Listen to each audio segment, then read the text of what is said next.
Steph, I remember seeing your picture on the Black app, and yeah, I admired your thighs and your arms.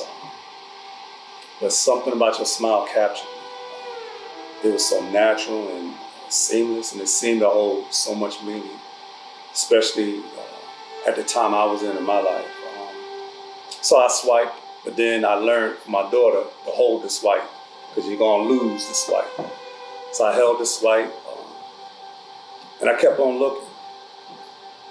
I pulled your picture back, and somehow I desired to know more about your smile. Why is she smiling? What's making her so happy and I'm so sad? What about her is really making her seem like nothing in the world matters? And yeah, your thighs was thick too, so I can't lie. When you called on accident, I remember answering, and somebody else I met there, I thought it was her, but it was you. And man, we just started talking. I think it was like 6 or 8 hours, or maybe 10, I don't remember. And then it was that night, and then it was the next night. It was like 6 to 8 hours, every time, just pouring out. And I didn't even know who you was. I mean, never saw your face other than the picture. But then I began to understand your smile, and I understood why you smiled the way you did. Knowing that smiles don't always hold everything happy, but your smile held that you were a perseverer, that you were endurer, and that you was a woman that knew when she fell down how to get back up, and I admired that. So I'd already planned a trip to Orange Beach and all, and my friends was like, you need to get away, find yourself, feel yourself, and when I met you, I just blurted out saying, hey, you wanna go on a trip with me? And you said yes. And so my first trip to Orange Beach wasn't by myself, it was with you. During the first week, I think we shared so many things about each other that I thought would come after weeks, months, and maybe years, but it's like you knew my whole life.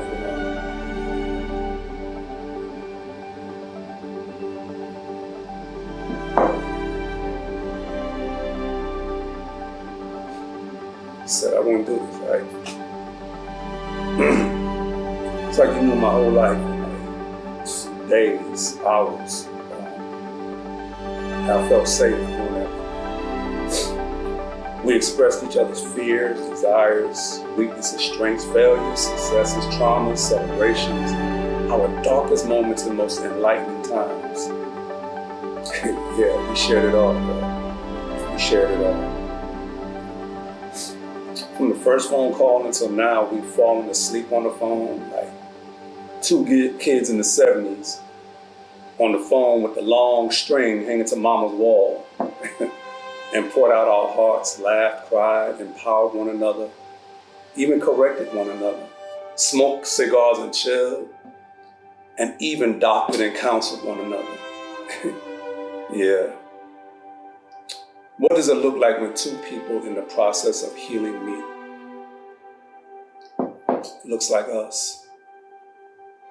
Steph, I'm not quite sure if plighting you my troth would fare well in the ears of our guests, but I do give you my heart. I commit to you my loyalty. I promise you my protection. I offer you my support. Steph, from the moment we met, your words have been soft, challenging, and healing. Steph, love is not always easy. I've learned that. But with you, I pray it's an adventure that we journey together in heart and mind.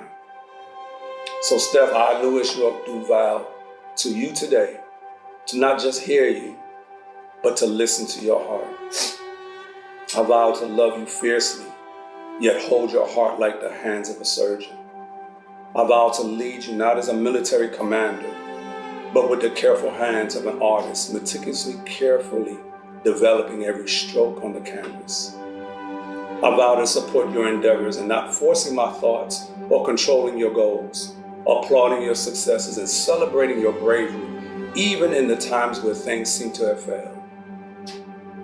I vow to always challenge you to never give up on yourself, and even when the road before you looks bleak, you will always find me right beside you. Steph, I promise to honor the covenant of marriage as the most sacred gift God has given unto man, symbolizing Christ and his church, and more specifically, because he has graced me with you, his daughter, to love, cherish, dress, cover, pray for, and speak life into. Steph, may we always keep God before us. May his love guide our hearts always towards his heart. And may we live every day honoring the love and grace above all else. And then came you. And then came you. I love you.